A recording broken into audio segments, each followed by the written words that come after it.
باید میکنه از حضرت عبدالله ابن مسعود فقیه اصحاب پیامبر صلی الله علیه و سلم، فقیه امت اسلامی که میگه رسول خدا صلی الله علیه و سلم بشارت داد، گفت ان لله ملائکة سیاحین فی الارض یبلغون من امتی السلام. خدا رو ملائکه هایی هستند که در روی زمین سیاحت میکنند، شهر به شهر، دهه به دهه، کوچه به کوچه میگردند و کسایی که بر من صلوات و دعا و درود میفرستند، انا اون صلوات و دعای هوا را میارم و من میرسونم. همین خاطر گفت در همین روز جمعه زیادتر بر من صلوات میفرستید، صلوات شما را نزد من میارم. یک آدم نو مسلمان شده است، اگه بیچاره ولی حکمت پیغمبر چی بودن نمیدونه، حکمت شریعت نمیدونه، درجه و منزلت بزرگوار را نمیشناسه. گفت یا رسول الله کیف تعرض علیک صلاتنا وقد ارمت یعنی بلیت. ای حبیبی خدا گفت چه صلواتی ما در نزد تو عرض میشود که اون وقتی که تو وفات کردی در خواب موندنت میپوسه استخوانای بدنت، زمین میخرش. حضرت تبسم کرد گفت این الله حرم علی الارض ان تاکل اجساد الانبیاء. خداوند بر زمین حرام گردانده است خوردن جسد پیغمبران را. جسد پیغمبر زمین نمیخورد. بعد روح همیشه زنده روحی الحمدلله. همین عالم برزخ خودش عالم ارواح است. در روز جمعه صلوات زیادتر بفرستی بر رسول الله صلی الله علیه و سلم، به حقی گذاشتهات و دعا کنی. کسایی وقت داره برای زیارت کنی سر قبر. در روز جمعه ارواح آزادند. همین کسایی زیارت میروند میشناسند شد. در این مورد ما صحبت‌های زیاد کردگیم. حتی میگم اهل قبرستان میشناسند، میگم فرزند فلانیه برای دعا و درود زیارت پدر و مادرش اومده است. کسی امکان داره و شرایط داره برین، میخوره که پگاه شما با مود فراموشی سپاریده نشوه و فرزنده و نویراتون را زیارت کنن، شما برای زیارت کنه. تو بجای پدر چی کردی خود که همان بازخواهی از پسرت؟ کم و تدین و تدان چخیلی تو معامله میکنی با تو عین همون معامله کرده میشود. از همین خاطر این روز خودش همین روزی بزرگ داره. در این روز صلوات و دعا و درود زیادتر فرستادن در کنه. و کسی را مگر که بدعتی بگو خودتی مبتدی، بدعتکار خودتی، عقل فراست نداری. آدم وقتی فقاهت نداره بسیار کارش جگره. شخصی که فقیه نیست حتی اگر حدیث هم بشنوه از فقه حدیث بیخبر باشه با او چی سود و منفعت میده؟ خدا رحمتش کنه. علامه ابن جوزی یک کتابی داره با نام تلبیس ابلیس، تلبیس و ابلیس. در همونجا بعد بعضی همین فندخری های مردم که شیطان چکل فند و فریبشون میکنه آورده است. از جمله جایی ده میگه چی نوع شیطان اهل حدیث فریب میکنه. میگه اهل حدیث هم میگه که شما فقه چکار میکنه، ایشه چکار میکنه. علم ما قال فیها حدثنا، علمی هست که فقط در او همه حدثنا بگم، از بس که دیگه مضمون حدیث نمیفهمند، فقه حدیث نمیفهمند. فقیه که نیستن در شریعت بعضی کمبودی و خطاهایی میکنن که واقعا خنده آور است و چند واقعهایی را همجا ذکر کرده است. آدمای خیلی بزرگ، آدمای اندک نه، شخصیت‌های خیلی معروف هستند. یک شخصی بود با نام علی ابن داوود، این پیشوای ظاهری ها بود. علی ابن داوود ظاهری میگن. آخه این صدها شاگرد داشت، تعلیم حدیث میداد. یک روز میگه در محفلش یک زن میدرویه، میگه حضرت من نظر کردم که 1000 ما صدقه کنم چی میشه؟ 1000 ما صدقه میکنم اگر مثلا نظر کرده است پیش کنم که اگر فلان مشکل موسوم شود. با این میگردم میگه 1000 و چند دیرم؟ میگه 22 دیرم. من باشم میگه 22 روز روزه بگی. دیرم آدم مشهور ای، آدم این نام ای آدم گرفته در تاریخ آدم مشهور ای، حدیث ای، خیلی حدیث های زیاد روایت کرده گیاد، کتاب حدیث رساله ها داره. گفت 22 روز برای روزه بگی کفارتش. وقتی میگه زنه گایده اومد گفت وای به حال این چی فتوایی بود من دادمش، من خطا کردم ایده کفارت زیهار دادم. با این جواب دیمش میگه ای جواب یکمش ده احمقانه تا اوخی کفارت زیاد در قرآن صراحتاً اومده در سوره مجادله کفارتش نمی کفارتی در ماه شریف رمضان میگن کو یعنی مقصد غلام آزاد کردن یا که اگه دیگه غلامداری که نیست 2 ماه پی در پی روزه گرفتن یا که اگر کسی که امکانی فمن لم یستطع کسی قدرت امکانی روزه گرفتن نداره 60 مسکین طعام دادن میگه این جواب دیگه‌اش ای جواب یکم ده احمقانه تره سبحان الله وقتی نظر ندونی کفارت نظر در صورت انجام دادنش ندونی چی دعوای عالمی میکنی واقعا همین بسیار چه بگم جاهلن بسیار متکبر و مغرورن و ایلا قسم به الله همین کسایی که همین دعوای زیاد میکنن مذهب را بدعت میگن پیروی مذهب یا بدعت و مقصد جهالت میگن اگر همین عادی ترین الیمنتر سوال را خودشون نبودن جواب گفتن نمیتونن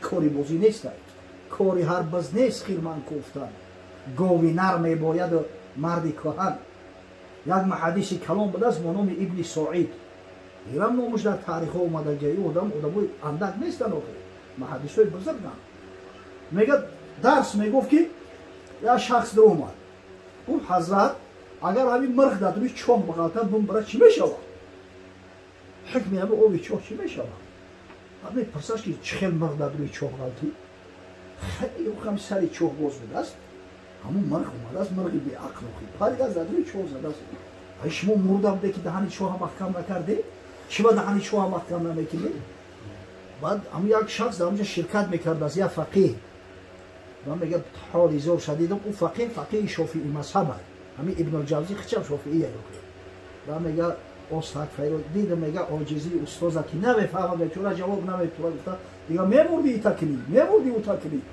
و میگه استاد صداش کرده که زنگیجه بیو انا اگر به شرط میگه اون موافق هم مذهب خیلی شکی جواب گفته است اگر به شرط که آب رنگش تغییر خورده باشه بوش تغییر خورده باشه اگر مزهش دیگر شده باشه حرام شده لیکن اگر به شرط که همین 3 جزء آب که آب میگن با خاطر همین میگن اگر همین تغییر نخورده باشه یعنی رنگش دیگه نشده باشه اگر به شرط بوی همترین نجاست نگرفته باشه اگر طعمش نگرفته باشه حلال درسته او شافعی مذهب یک حدیث دویم دلیل میکنن که میگه که وقتی که آب با مقداری قلتين شد 2 قلة فليحمل الخبز إذا بلغ الماء قلتين فليحمل الخبز آب وقت 2 قله شد دیگه خبز نمیگیره دیگه نجیس نمیشود تو زمانی که یعنی 3 خصوصیتش دیگر نشود اگه قلتینش ممکن 300 لیتر بشده زیاده از 300 لیتر اما در مذهب ما که نیست مرغ که در آب مرد هیچی تو 60 لیتر آب میکشی میبروری او چوهی که ایتاش او دوی برمدن میگیره اگر چی تو 60 لیتر میکشی میبروری و خیونش دیگه حلال و تازه میگی برای اینو را فهمیدم فقیه بدن در کاروخی با یه عقلکی خولی میشود در یک محفل میگه سلیمان اشعث ششته بوده است این بسیار شخصیت بزرگ داره میگه سلیمان اعمش یک روایت های ایران بخاری آوردگی مسلم آوردگی در سیرهای سیته در همش میآید یکی از محدث های بزرگ یکی از راوی های بزرگ حدیث در کوفه و عراقی نسبت میکنه میشه سلیمان اعمش میگه سوال میکنن بیچاره مستر میمونه جواب گفتن نمیتونه حضرت امام اعظم ابو حنیفه هم ششتگی بوده است بعد سوال اینو را جوابش میگه این با تعجب میکنم میگه یا ابو حنیفه همین را تا ایتی جو گفتستی ای پیش خودت گفتستی و نیوخی حضرت من ایرا طبق فلان حدیث گفتستم که تو روایتش کرده از ابراهیم نخعی ای فلانی همیخل القمه عبدالله ابن مسعود از پیغمبر خدا صلی الله علیه و سلم بعد تعجب میگه سبحان الله میگه روایت من کردم عقل خدا نمیگیره تو جوابش گفتستی وافق روایت ما بعد یک سخن تاریخی را گفت که برای آدمای عاقل همین کفایه میکنه یک بگیم یک اکسیوم وشیدگی است انتم یا معشر الفقهای الاتیوا و نحن سیادیلا. شما ای گروه فقیها میگه شما طبیبه، شما طبیب یعنی که نزدچینی را شما باید کنید، ما فقط داروسازیم محدثا، ما دارو را آماده میکنیم اما نزدچت طبابت شما باید بکنید. از بس که همین جهالت دیگه فرو گرفته است، هر چیزی را ایش بدعته ایش بدعته اوکی ابله. پیش از اینکه سخنی را میگوید تا اول یک چند کتاب بخون، گفتی که پای اروسا با هم دیگه سپستوید که ما حقیقت در میوب یا نه. با بخوندن دسته کتاب هم آدم به عقل نمیشه واقعی.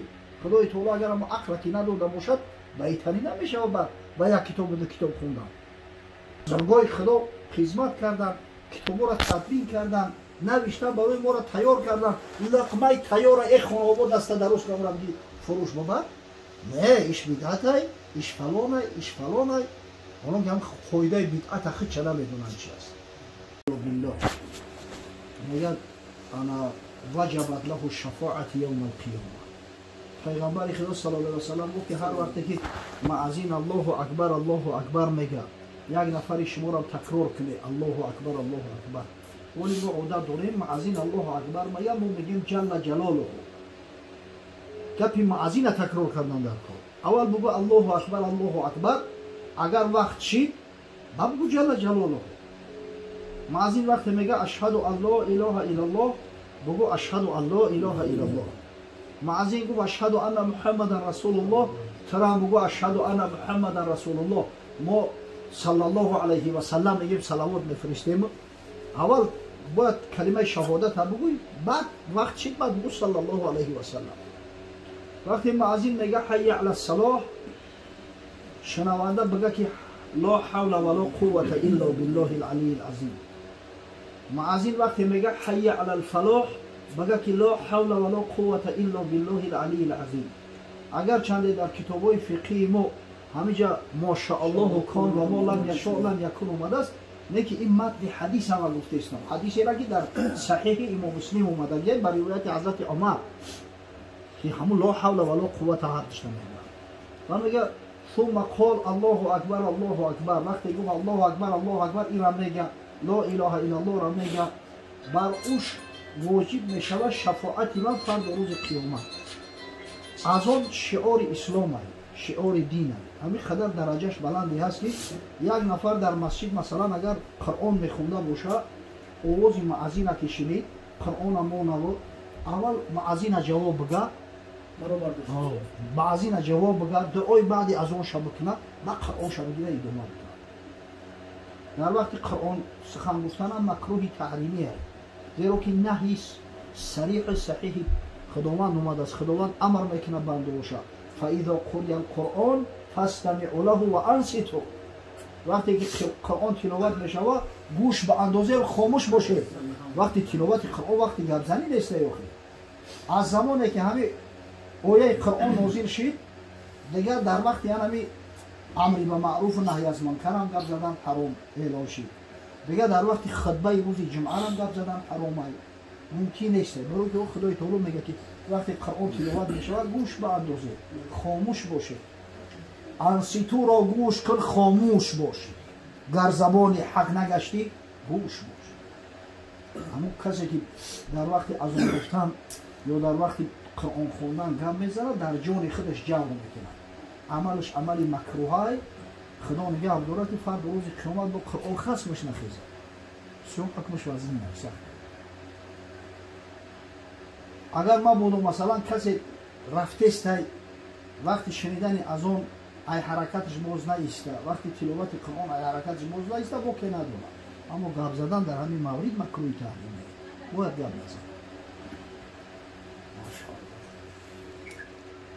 بزن. اصلا از موضوع ایسو میخوره که در روز همون السلام علیکم و علیکم السلام مکروه گفته میشه. مکروه. بله. داخل مسجد شدن؟ بله. مسجد سلام شدن سلامی که سلامی که السلام علیکم و رحمت الله در اونجا تو قسم میکنی بشر ملکه. اگر امام کدوم طرفی باشه امام قسم میکنی. همون سلام گفتن مسجد اصلا همین هست. اون سلامی که مثلا در این مسجد بعضی میدونن السلام علیکم و رحمت الله این کراهیت داره.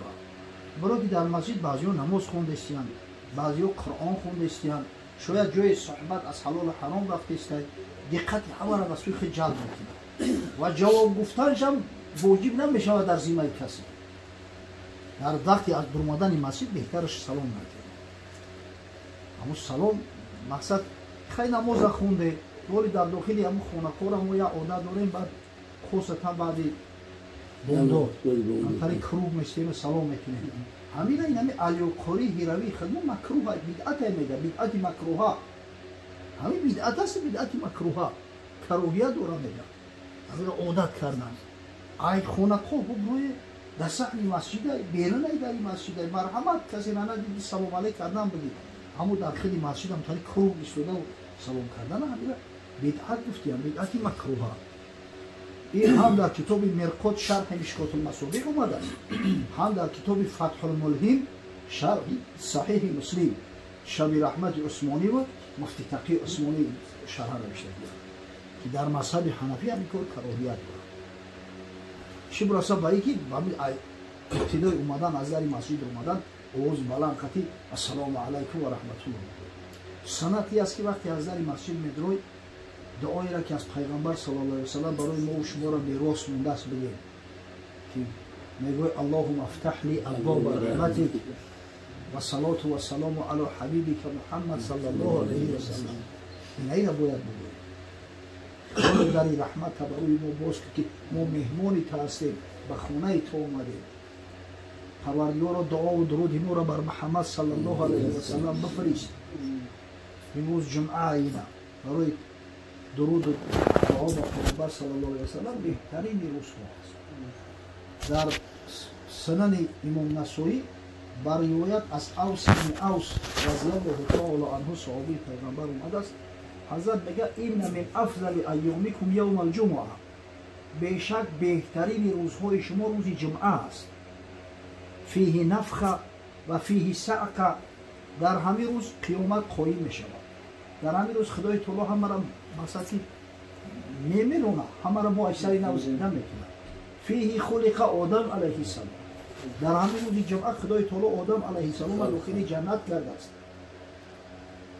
بعد حضرت گفت فاکثروا علی من صلاتکم فی هذا الیوم، در همین روز بر من صلوات زیادترک بفرستید. فضیلت چه ببینید چقدر بلنده. ولی سوال میتن که دنیا بعضی‌ها میگن که در روز جمعه همدیگر را تبریک تهنیت گفتن بدعت است. بدعت چرا میگن در شریعت؟ چیزی را که اصل نداره. من لا اصل له. حضرت گفت من احدث فی امرنا هذا ما لیس منه فهو رد. کسی در دین ما در شریعت و چیزی را وارد میکنه که از این دین نیست او مردود است. همین را شرح میکنن شارح‌های بزرگ ما از جمله اینا بدرالدین عینی صاحب شرح صحیح بخاری عمدة القاری که یکی از بزرگترین شرح‌های بخاری است. یعنی میگه ایلا اصل له، چیزی که اصل نداره، اما هر چیزی که در شریعت اصل داره او را بدعت گفته نمیشه. لااقل بدعت مستقبحش گفته نمیشه، بدعت مقصد که مکروه و قبیح. صحابه پیغمبر صلی الله علیه و سلم همدیگه را به عید تبریک میکردند. به عید رمضان، به عید اضحی، عید قربان تبریک میکردند. از حدیث از نص صریح شرعی برمیآید که روز جمعه فضیلت مرتبهش از روز عید بالاتر میشه. در قرآن یک سوره مخصوص سوره جمعه با نام سوره جمعه اومده گیه. در یکی از آیات‌های این سوره خدای تعالی امر کرده است یا ایها الذین آمنوا اذا نودی للصلاة من یوم الجمعه فاسعوا الی ذکر الله و ذروا البیع. ای کسایی که دعوای ایمانداری میکنه به خدا و روز قیامت، وقتی که روز جمعه صدای از اون شنیده همه کاروباری دنیا را ترک کنه، شتاب کنه به سوی نماز، تجارت کارات را بس کنه. این قدر مرتبه و منزله داشته است. عید فقرای مسلمان بده است. حتی در بعضی آثار اومده است میگه حج فقرای مسلمان روز جمعه. و برای پیغمبر گفت که مثلا مهاجر کسی که تیسته را پیشتر میاد در روز جمعه، مثلا شخصی را میمونه که در راه خدا شتر قربانی کرده است. او طایفای دیگه که میآیند، یعنی تو خارج شدن امام به سوی منبر، مثلا اونو مثلا شخصی را میمونه که گاو کشته باشه در راه خدا. او کسایی که در ترک میکنن савоби гӯспанкиша меёванд. касое аз оно дертар мекардагӣ савоби мирхкиша меёванд. аки ин мирх дига қурбонӣ нестене ки ба ҳар ҳоли аз савоб медорад. баъд ӯ тоифае ки пеш аз ҳамин омадани имом успед мекунанд медроянд во савоби садақаи тихма меёванд. аммо вақте ки имом болои минбар мебирояд мега тавва суҳуфаҳум малоикаҳо китоборо мепӯшонанд. фақат савоби намози ҷумъаро меёбӣ буд, аммо савоби шитоб кардан саъй кардан ба сӯи намоза дар намеёбӣ. аз ҳамин хотир дар баъзе осор омадааст ира ҳаҷи фуқаро мегӯянд. чаро табрик кардан ба ҳамин хел рӯзи бузург ҳамдигарро бидъат будааст. касое ҳамин даъворо мекунанд хичон мубтадиъ. ҳамон одамо хичон мубтадиъанд. ақлу фаросат ки набошад дар шох мешинӣ шоха арам мекунӣ. ҳазрат гуфт аз бас ки рӯзи ҷумъа бузургтарини рӯзоай фааксиру алайя мин салотикум фи ҳазал йавм. дар ҳамин рӯз бар ман салавот бештару зиёдтар бифиристед. такум туъразу алайя. зеро ҳамун дуову дуруди шумо дар назди ман арз карда мешавад. ба ман меёранд мерасонанаш. тариқи расондан ба расулуллоҳ саллаллоҳу алайҳи ва саллам чӣ навъ? ҳазрат мегӯяд ман салла алайя инда қабри самиъту ва ман салла алайя ноиян ублихту. касе дар пеши қабрам бар ман салавот бифириста мешнавамаш. аммо касе аз дур салавот мефириста ба ман оварда расонда мешавад. ира имом байҳақӣ дар сунанул куброш овард.